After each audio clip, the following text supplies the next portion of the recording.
Para este momento pasaremos a la presentación del libro publicado por el doctor Héctor Garza Saldívar, miembro de nuestro Departamento de Filosofía y Humanidades aquí en el ITESO.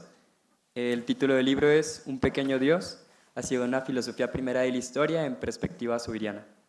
Pues un libro publicado orgullosamente por nuestro departamento, ¿no? Para esta actividad, pues el doctor Antonio González Fernández presentará el libro publicado por el doctor Héctor Garza. Pues damos inicio a la presentación. Muy bien, pues vamos a ver.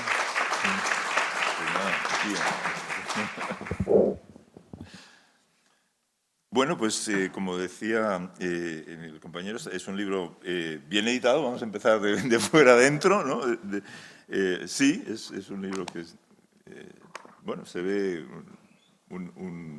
una buena edición, no sé, me gusta, es agradable de leer, etcétera, ¿no? A mí me preguntaron en algún momento por qué la fundación apareciera aquí y yo dije que sí, pero lo dije a ciegas, ¿no? Después ya lo vi y me alegro de haber dicho que sí. Bueno, creo que viendo así desde lo más externo a lo interno, también es un libro que creo que está muy bien escrito, ¿no? Es un libro muy bien escrito porque es claro y es ameno, ¿no? Se lee bien. La exposición fluye, ¿no? No es duro de leer, sino que va fluyendo con gracia y hay como esos altos por el camino para recapitular y situarse, ¿no? Entonces creo que es un libro que realmente sí ayuda, conduce al lector tratando temas importantes y temas serios, pero al mismo tiempo haciéndolo, no sé, con una especie de gracia, de amplitud, donde es fácil de seguir, ¿no? Eso respecto a lo más externo. Respecto al contenido, ¿no? Yo creo que es un libro reposado, diría yo, un libro que es el fruto de la reflexión de muchos años, ¿no? Como un buen vino añejo, un tequila añejo, o ese tipo de cosas añejas, ¿no? Eh, que ¿no? Bueno, no sé si ya no le gustan las metáforas etílicas, pero hubo un tiempo que le gustaron, ¿no? Sí, o sea, que ha pasado, digamos, tiempo de reflexión donde se llega a unas conclusiones bien, no sé, como asentadas, ¿no? por el tiempo. Creo que es un libro también, podríamos decir, es un libro crítico, ¿no? Es un libro que aborda los problemas de una manera crítica, ¿no? Hay tantas investigaciones de doctorado o otro tipo de libros donde lo que nos encontramos a veces es simplemente, y esto con la obra de Zubiri ha pasado mucho, tal vez por esa falta de ubicación de Zubiri, de no conocer o no situarlo todavía en su contexto, lo que sea, pues muchas veces a mí me toca ver muchas investigaciones sobre Zubiri y la gente, pues a veces simplemente te vuelve a decir lo que dice Zubiri. Y es muy aburrido, ¿no? Es volver a escuchar o volver a leer lo que ya está dicho. O resuelven los problemas simplemente, no, pues Zubiri dice esto como que fuera un argumento de autoridad, pero eso pues tampoco ayuda mucho en filosofía, ¿no?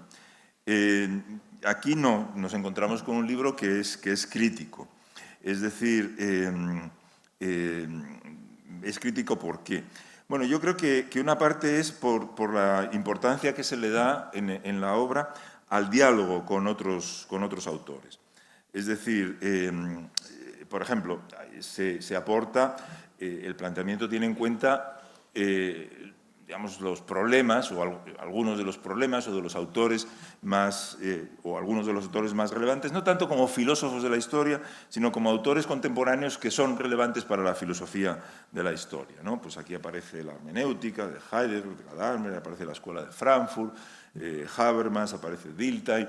Bueno, entonces tenemos ese panorama amplio de pensadores que son relevantes para la filosofía la historia y que ayudan a situar a Zubiri y valorar lo que significa, ¿no? En el conjunto de otras reflexiones sobre la historia. Y especialmente yo creo que llama la atención del libro el diálogo con la hermenéutica, porque yo creo que eso era desde el principio una preocupación de Héctor y entonces, bueno, pues está bien tratado, me parece a mí, tanto en el aspecto de ver las aportaciones de la hermenéutica como ver también sus límites desde una perspectiva, si se quiere, zubiriana, digámoslo así, que aportaría Zubiri a la hermenéutica, ¿no?, por su parte. Esas serían, digamos, este aspecto del diálogo, ¿no?, con otros autores. Es decir, no tenemos una repetición de la obra de Zubiri, tenemos un diálogo, además, con otros autores. Y tercero, yo diría que el libro moviliza los recursos de la obra de Zubiri. Es decir, no se limita a decirnos, bueno, pues Zubiri sobre la historia ha dicho esto y ha dicho lo otro, pues porque hay un texto aquí o hay un texto allá de Zubiri que hace referencia a la historia. Hombre, claro, eso es importante, pero digamos que en la obra de Zubiri las referencias a la historia no son, bueno, pues son limitadas y no toda la obra de Zubiri es filosofía de la historia, digámoslo así. Y sin embargo, lo que hace Héctor es usar, digamos, los recursos completos de la obra de Zubiri para pensar la historia y no solo los textos específicamente que tratan específicamente sobre la historia. Eso por un lado, pero por otro también se tiene en cuenta, me parece que de una manera muy creativa, digamos, el Zubiri último, el Zubiri, no solo el Zubiri de sobre la esencia, el Zubiri de los años 60, bueno, que pasa a veces eso con los autores, ¿no?, que hay una cierta obra pues que se lee el autor desde ahí porque fue la obra que se consideró capital, pero muchos autores siguen evolucionando y siguen pensando, y esto sucede con Zubiri muy claramente, es decir, claro, por ese modo de hacer filosofía que, bueno, pues hemos considerado también en estos días, la filosofía, Zubiri nunca la consideró su propia filosofía como definitivamente resuelta, sino al contrario, es un autor que es muy crítico consigo mismo y un autor que repasa y se critica a sí mismo, ¿no? Y en ese sentido yo creo que en este tema de la historia tenemos una diferencia importante con la obra de Ignacio Ellacuría, porque Ignacio Ellacuría hizo una filosofía zubiriana de la historia, bueno, pero en los años 70 del siglo pasado, pues hace ya más de 50 años, y Ignacio Ellacuría la hizo, su filosofía de la realidad histórica la escribió antes de que Zubiri publicara la trilogía sobre la inteligencia sentiente. De alguna manera, esto ha pasado mucho con muchos autores, pero sobre todo en el caso de Zubiri, que tuvo una producción, una vida longeva relativamente, murió con más de 80 años y además murió escribiendo hasta el último momento de su vida. Pues claro, lo que pasó a veces con los discípulos de Zubiri es que los discípulos de Zubiri hacían su obra más importante, pues cuando el maestro todavía no había concluido la suya, ¿no? Entonces, cuando Ellacuría escribe la filosofía de la realidad histórica, es en los años 70, y Zubiri, pues su obra cumbre es en los años 80, ¿no? Entonces, yo creo que tenemos aquí un libro que tiene la ventaja de situarse, bueno, pues eso, pues 50 o X años después, y puede integrar otros aspectos de la obra de Zubiri que no pudo considerar Ignacio Ellacuría, ¿no?, para hacer su filosofía de la historia. En ese sentido, sí, yo creo que también es una contribución importante cómo Héctor utiliza la trilogía sobre la inteligencia sentiente, esa, pues, digamos, obra cumbre de Zubiri, para pensar la historia, ¿no?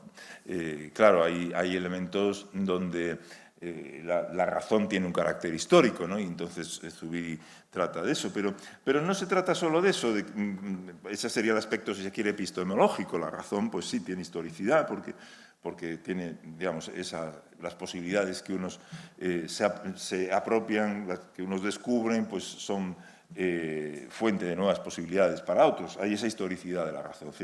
Pero también hay, en la última obra de Zubiri, yo diría una especie de metafísica. Es decir, cuando la obra de Zubiri se trata de una manera así un poco más, no sé, dogmática, pues vamos a ver cuál es la metafísica de Zubiri. Pues vale, pues vamos sobre la esencia, la sustantividad, y pues sí, pues hay, es que otro texto un poco posterior, de estructura de la metafísica. Pero si tenemos en cuenta el hecho de que estos tipos de autores sigue produciendo, sigue pensando, sigue autocriticándose, pues resulta que la última obra de Zubiri, el volumen tercero de la trilogía sobre la inteligencia sentiente, que es un volumen que, claro, trata sobre la razón, pero ¿de qué trata la razón? De investigar la realidad profunda. Ahí, en ese texto sobre la razón, aparece también una metafísica de Zubiri, porque de alguna manera, si se quiere, indirectamente, nos está diciendo cómo piensa él la realidad en su conjunto y la realidad profunda también, con lo cual se corrigen algunas tesis sobre la esencia, ¿no? Clarísimamente. Bueno, sea como sea, yo diría la metafísica del último Zubiri está sobre todo en el tercer volumen de la inteligencia sentiente, y creo que un valor de este libro es también eso, usar esa última filosofía de Zubiri para pensar la historia, no solo en el aspecto, si se quiere, intelectivo, la razón, en el aspecto epistemológico, la razón es histórica, sino también la historia como realidad desde el punto de vista de la obra, la última obra de Zubiri. Entonces, yo creo que tenemos, en lo que yo puedo conocer y decir honestamente, pues me parece el mejor libro sobre filosofía de la historia de Zubiri, ¿no? que tenemos en este momento, ¿no? Y me parece que esa es la contribución de este libro, una filosofía, primero, una filosofía de la historia desde una perspectiva zubiriana, no, digamos, escolástica, sino crítica y creativa. Sí, yo diría eso. Es el mejor libro sobre filosofía de la historia en perspectiva zubiriana. ¿No hay ninguna crítica?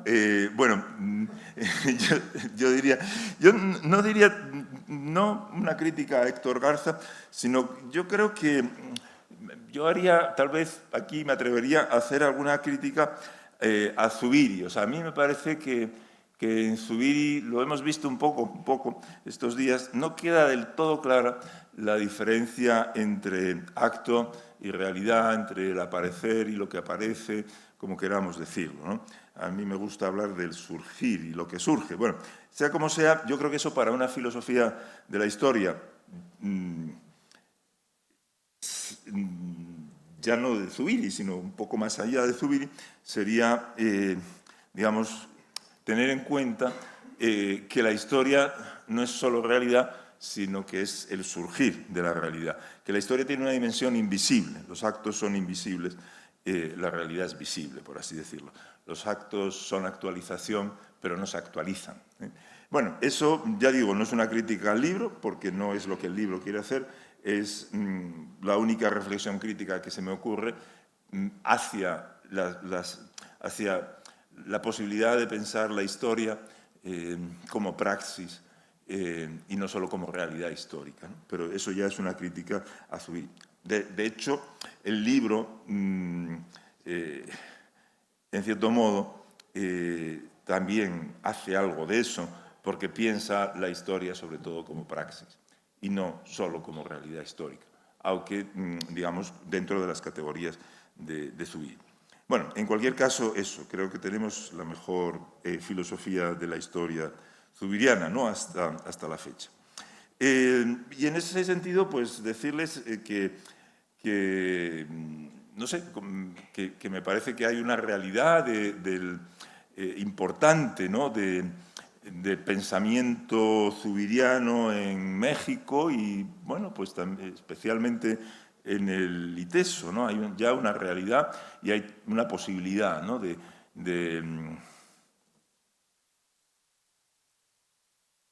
tener un centro de filosofía importante que tal vez no hemos sabido como en el trabajo de la Fundación, etcétera, no ha estado tan presente la relación con el ITESO, donde sí se están haciendo cosas, pues creo que yo, que son muy valiosas, ¿no? Y en ese sentido, decir, el trabajo silencioso, el trabajo que no aparece, lo invisible, ¿no?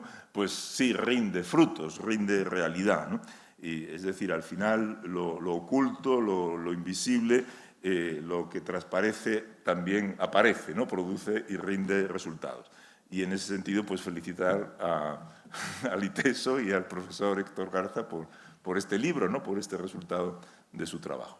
Pues enhorabuena.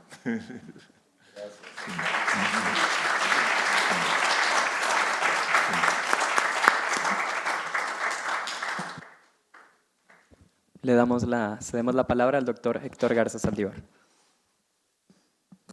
Bueno, muchas gracias, Antonio.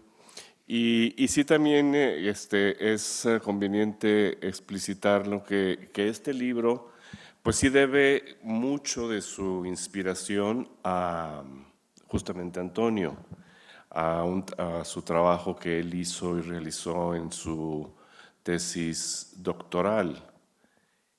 Y es porque ha sido para mí esta reflexión de Antonio González sobre Zubiri realmente muy inspiradora y fecunda. Así es que en este libro, sí, una gran parte de esta inspiración se debe a este doctor que tengo aquí a mi izquierda.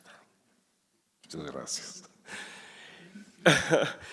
Quisiera, lo que quiero hacer ahora como presentación de este libro es más bien situar esta reflexión en un contexto más amplio.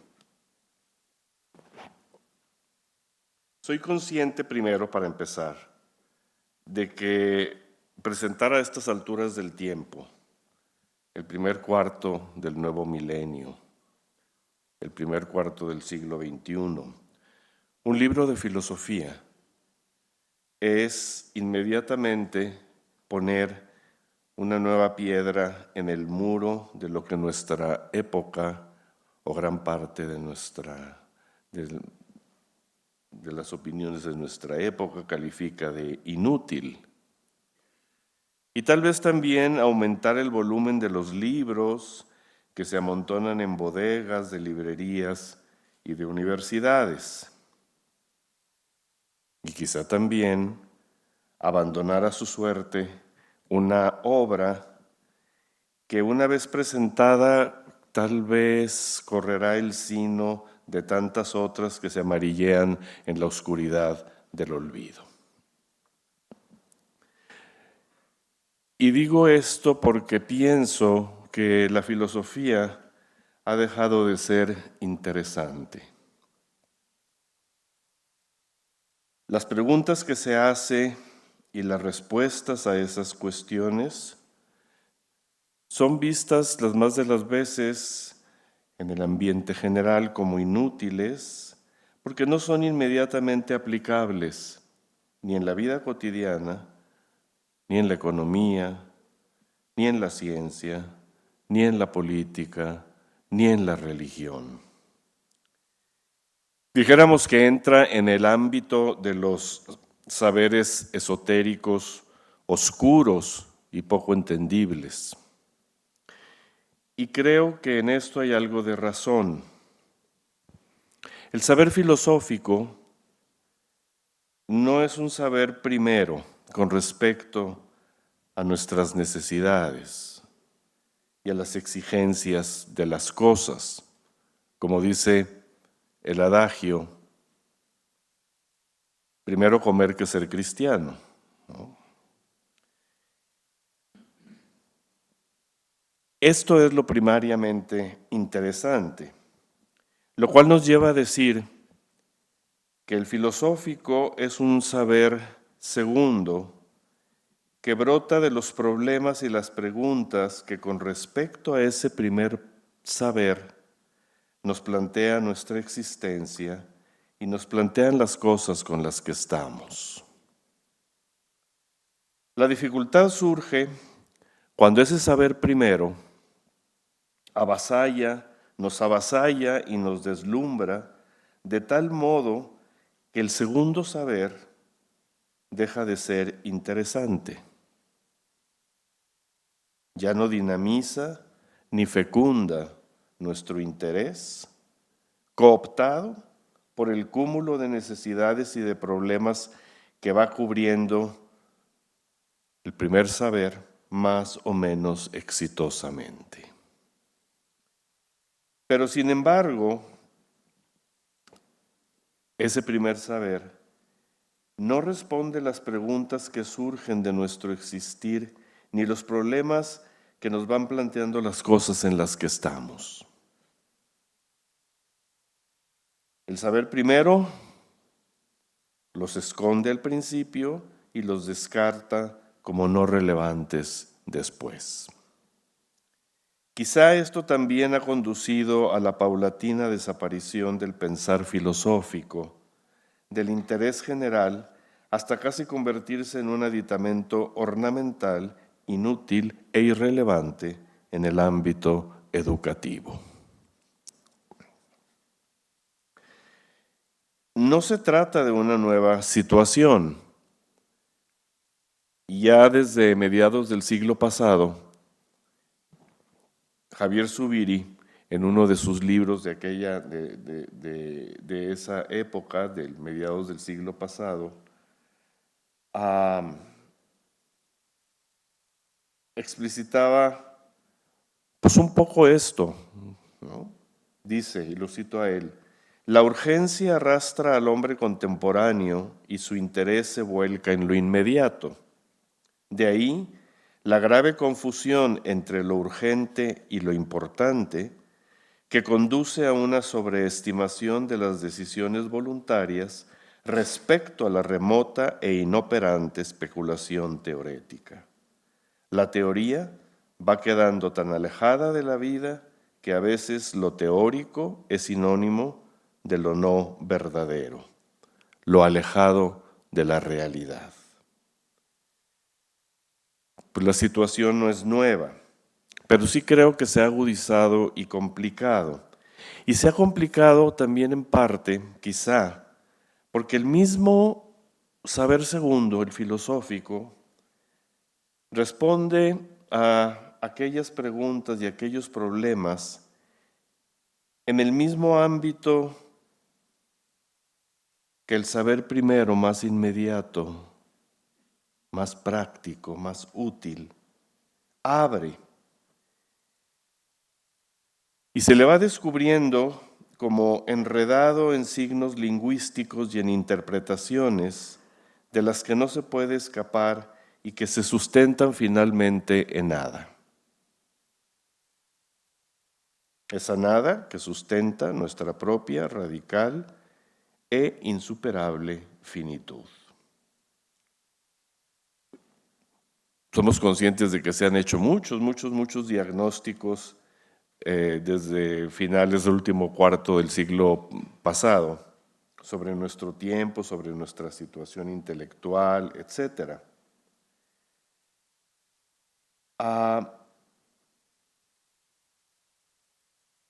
El descalabro de la razón moderna que se empezó a gestar a lo largo de todo el siglo, o que empezó a gestar y se desarrolló durante todo el siglo XX, comenzó a abrir un vacío con el que se empezó a diagnosticar la enfermedad de nuestra época como un tiempo de ligereza y liviandad que anunciaba ominosamente que el fin había llegado y ya nada era esperable del futuro, a no ser nuevas y más asombrosas tecnologías.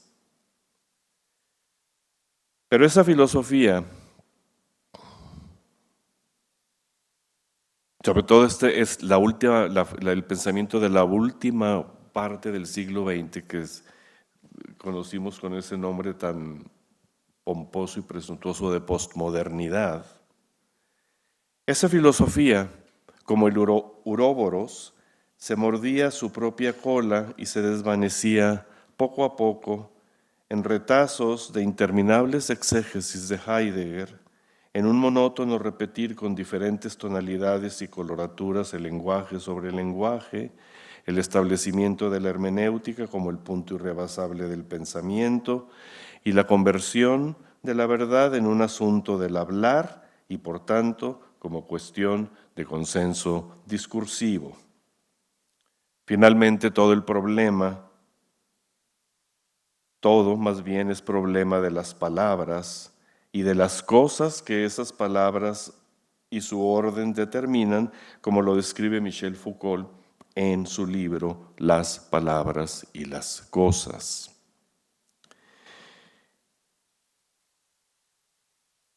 Cierto que se ha ido acrecentando la conciencia de aquello que la razón moderna había excomulgado. ¿Y qué es eso que la razón moderna había excomulgado? La inexorable y radical finitud nuestra y de nuestra razón. Que todo esto se fue decantando justamente en el pensar del siglo XX. Finitud que ha terminado por convertirse en el vacío del sinsentido, en el que ya no hay fundamento alguno. La realización del Dios ha muerto, del loco, recuerden el loco, los que hayan leído, de la Gaia Ciencia y del Zaratustra nietzscheano. Pareciera que el pensar luchara contra sí mismo, cual dos átomos de igual carga eléctrica, que colisionaran y se aniquilaran en un destello de luz. Hoxie Fairchild, en el tomo sexto de su obra Religious Trends in English Poetry, refiriéndose al poema de Eliot, The Hollow Man, escribe lo siguiente: el hombre moderno, hombres vacíos que se comen su almuerzo desnudos en la tierra baldía mientras esperan a Godot. Civilización fallida, mundo enfermo, ninguna realidad independiente del observador fragmentado, ningún objetivo, ninguna verdad o verdades que puedan ser compartidas, ninguna escala de valor, ninguna norma de la naturaleza humana, ninguna frontera entre lo racional y lo irracional, entre lo normal y lo anormal, una vida sin pauta y sin finalidad, una vida sin significado. Todo es falso. Ahí es mi teléfono, Dios mío. Perdón.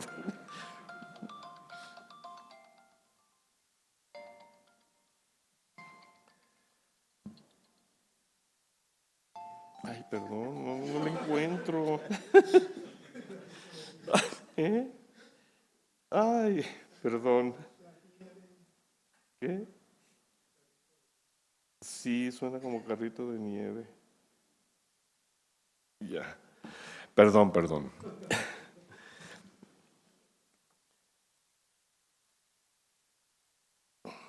Este párrafo es bonito, este párrafo que les acabo de citar de Fairchild, porque es como uno de esos letreros destartalados en un ruinoso camino en medio del desierto, ventoso, de un lugar olvidado. Esos señalamientos que ya nadie mira y que por tanto ya nada significan. Como si fuera una flecha, un signo de curva, una flecha, apuntando al vacío, golpeteando por el viento caliente y arenoso, contra el poste que lo sostiene. Porque hemos escuchado mucho esto, lo hemos leído mucho, ¿no? Y palabras quizá que de tanto escucharlas ya nada dicen. Palabras que de alguna manera nos quieren alertar por algo, que algo quieren señalar, pero que terminan siendo pues, como esos letreros desvencijados en medio del desierto. De un desierto que queremos ocultar y esconder muchas veces tras los velos de la superficialidad, la banalidad y el cinismo, tras la deslumbrante tecnología y tras tantos eslogans mercantiles y publicitarios. Nietzsche, y cito a Heidegger, en un decenio en el que el público todavía no sabía nada de las guerras mundiales, en una época en la que la fe en el progreso se convirtió casi en la religión de los pueblos y estados occidentales, gritaba: el desierto crece. Ay de aquel que esconde desiertos.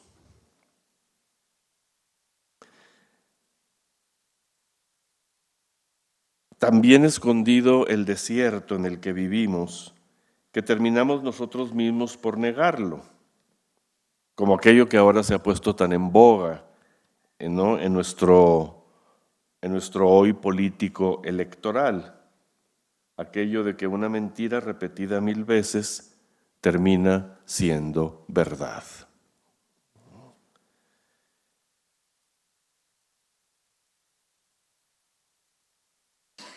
Y entonces parecería que estamos en una situación un poco desfondada,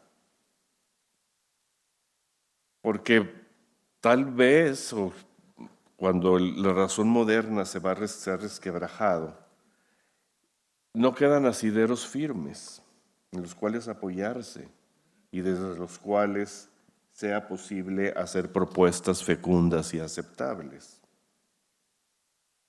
Porque cada vez cuesta más trabajo creer en algún fundamento que pueda orientar no solo mi vida, sino nuestra vida social y planetaria.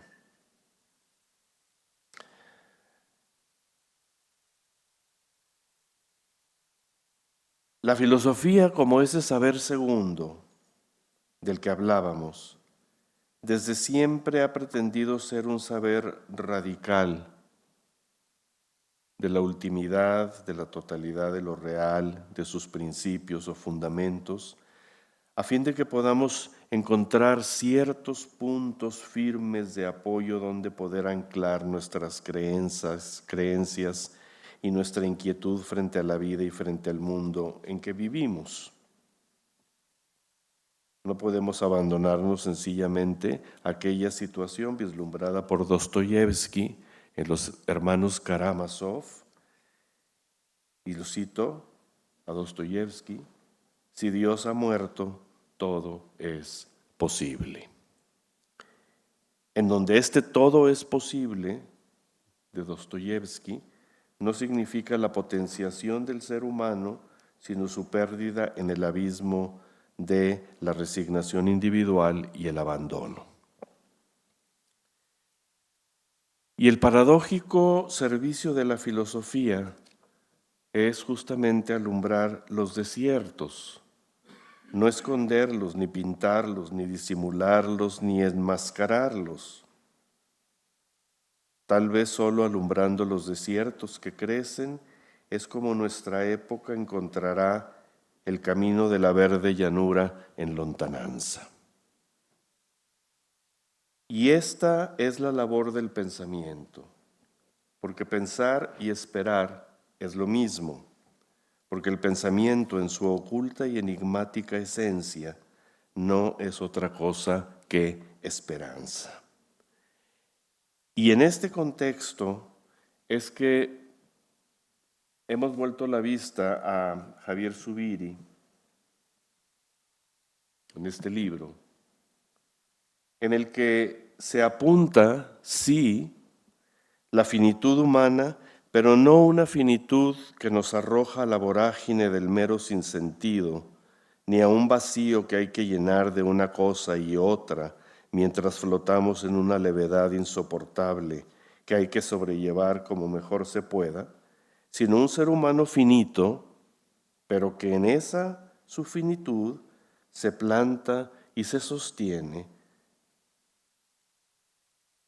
en una realidad que le sobrepasa y que así apoyado es capaz de crear nuevas realidades, creando primero su posibilidad, que es justamente todo el asunto de la historia. Y sobre esto es sobre lo que este libro trata, de tratar de expander, de encontrar como los goznes, los móviles y la importancia, las implicaciones que puede tener para nuestro presente, para nuestro hoy, esta forma de considerar la historia desde la perspectiva de lo que Zubiri abre en sus escritos.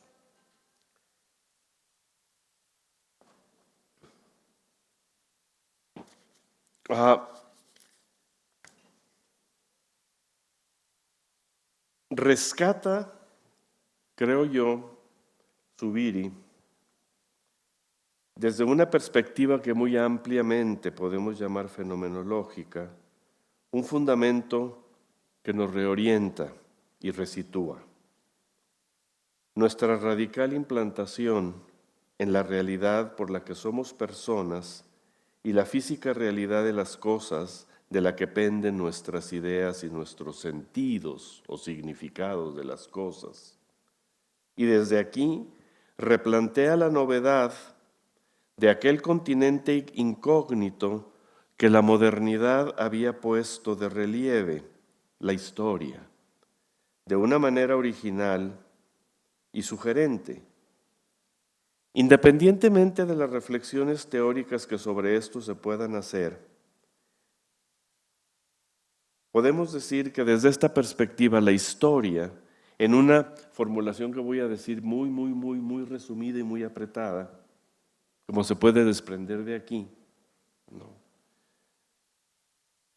Lo podemos describir como un proceso de capacitación social en la que los otros se incorporan en nuestra propia realidad, conformándola como principio de un sistema de posibilidades y determinando así a la realidad misma, y determinándola como etánea y como mundificante. Con lo cual se coloca totalmente fuera del continente de la modernidad y en las antípodas de aquel resultado al que Gadamer, en su Verdad y Método, llegaba. Y cito a Gadamer en Verdad y Método. En realidad, no es la historia la que nos pertenece, sino que somos nosotros los que pertenecemos a la historia. Y desde esta perspectiva de Javier Zubiri, es justamente lo contrario de esto que acabo de citar de Gadamer.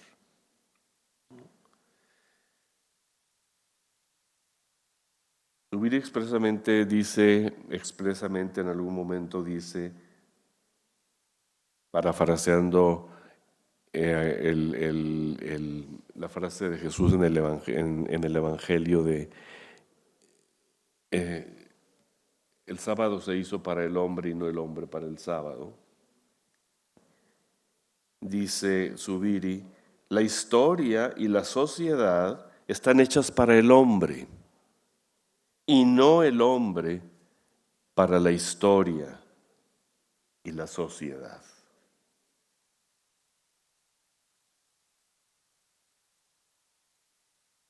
Y esto abre otras perspectivas, abre otra manera de entendernos y sobre todo abre esto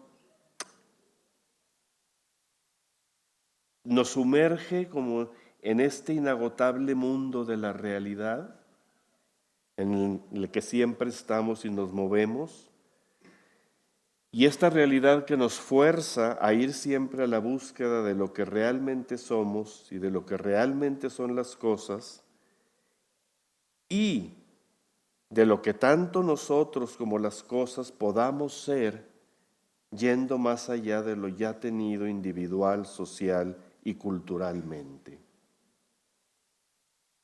Porque desde esta perspectiva la historia es ciertamente un proceso, como lo planteaba la modernidad, pero un proceso por el que nos hemos ido capacitando socialmente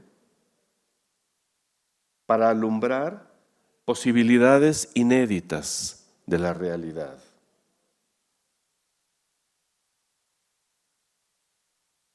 Que sin esta capacitación jamás se alumbrarían. O dicho en otras palabras, la historia es creación de realidad, pero creando primero la posibilidad misma de esa realidad.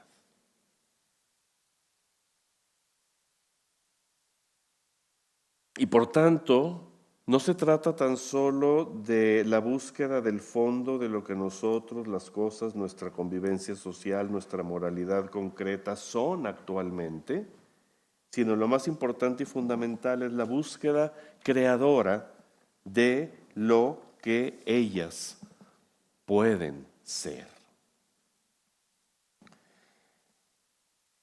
La fundamentación, el desarrollo y las implicaciones de todo esto que he dicho muy sucintamente es el contenido de este libro, ¿no?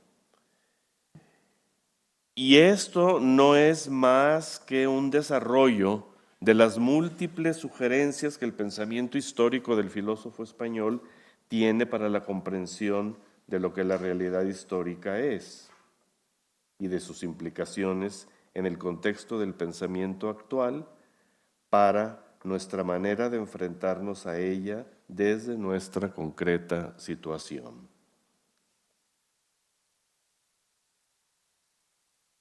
Pues esta es la pretensión de este libro que presentamos ahora, aunque habría que decir, parafraseando también las últimas frases de Gadamer en la introducción a su famosa obra, Verdad y Método, al menos esto es lo que hemos querido mostrar, aunque se puede haber oscurecido por las imperfecciones de su desarrollo, como todo. Muchas gracias.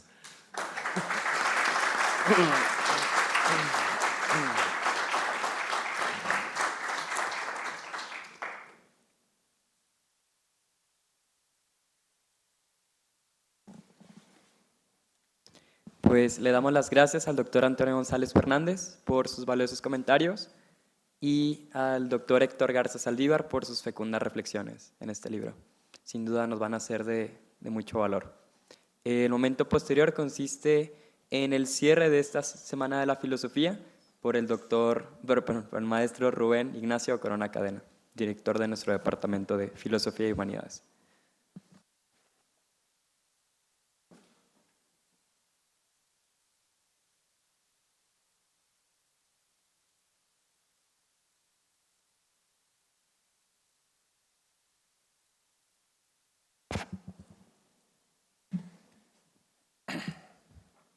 Bueno, pues quiero comenzar agradeciendo al equipo que organizó la semana. Yo creo que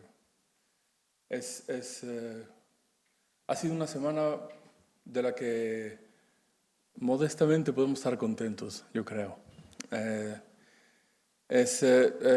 Yo creo que el tema puede tener su dosis de polémicas o sus dosis de polémicas, ¿no?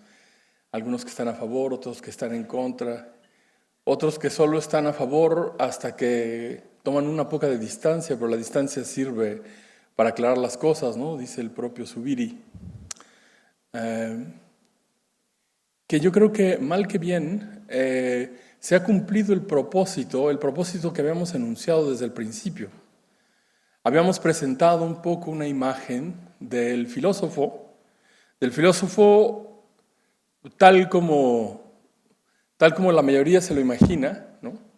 Un filósofo en soledad, un filósofo casi presentado de una manera muy pasiva, muy poco actuante, por ejemplo, en relación con ¿se acuerdan? Las pinturas de Vermeer, que presentan sabios, científicos, pero que parece que están en actividad. Junto con la imagen de Rembrandt del filósofo, que la pone completamente pasiva. Esta semana he querido un poco desmentir esta imagen, ¿no? Nos ha metido en la actividad de la filosofía, nos ha metido en la dificultad de la filosofía y de lo que ello resiste para todos nosotros, ¿no?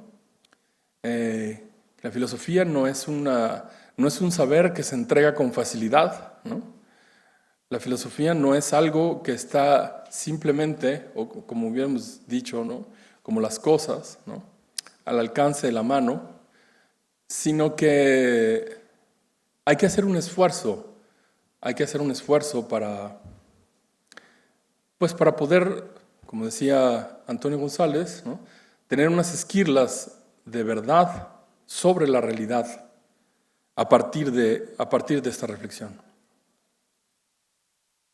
Yo creo que también hemos calado hondo en el asunto de lo colectivo, que eso también tanto al equipo que preparó la semana como al resto del departamento nos interesa bastante enfatizar. Y bueno, también hemos hecho algunos inicios de convenio con la Fundación Zubiri que yo creo que nos harán o nos dejarán ver que no estamos solos en el esfuerzo de filosofar. Sí es cierto que la filosofía se construye de manera callada, de manera personal, pero este personal o esta quietud de la filosofía no tiene por qué ser ni pasivo ni completamente solitario. Yo solamente, además de señalar la bondad de lo colectivo o la bondad del colectivo para la construcción de la filosofía, yo señalaría simplemente un gran peligro, ¿no? Que todo esto conlleva y que ha sido el gran ausente de estas jornadas y yo de verdad lo valoro mucho. La vida académica siempre está expuesta a una serie de vanidades, o a vanidades personales, a vanidades históricas, que yo creo que más que ayudarle, le estorban mucho. La sencillez del colectivo pide un trabajo que también es fuerte sobre sí mismo. A veces la soledad se da por defecto, pero otras veces se da por exceso. Y el exceso nos puede llevar también a aislarlos de otra manera, que creo que es nefasta para el ejercicio filosófico. Yo creo que en estas jornadas esta realidad de muchas academias ha quedado ausente, diría yo, disimulado, podemos decir, ¿no? Si no queremos decir que estamos completamente exentos de esto, pues sí lo hemos disimulado muy bien. Y yo creo que es una buena noticia, es una buena noticia. Simplemente decir que al esfuerzo de lo colectivo se oponen otro tipo de esfuerzos y se pide otro tipo de caminos de purificación que van al encuentro justamente de esta posibilidad de trabajar juntos. Nos alegramos mucho por esta semana, estas jornadas, y pues quisiera darle las gracias especialmente a Antonio González, ¿no? Muchísimas gracias por estos días de reflexión, por estos días de curso. Yo creo que gracias a ti hemos podido hacer realidad algo que nos habíamos propuesto, que era como reflexionar juntos sobre una misma materia, reflexionar juntos sobre un mismo rumbo, una misma serie de cosas filosóficas, ¿no? Que de alguna manera se puede hacer verdad cuando hay preguntas, cuando hay verdaderamente una reflexión. La tuya ha sido muy fecunda y por eso de verdad te damos gracias. Te queremos, bueno, también dar un pequeño obsequio, ¿no? Con unos libros que se han producido en el departamento, ¿no? Este libro de Jorge Manzano, que es un colectivo más bien, que fueron los primeros números de Shipetotec, que pusimos en esta edición sobre el diablo, ¿no? Bueno, te llevarás el diablo, esperemos que no la tentación, pues, pero el diablo sí.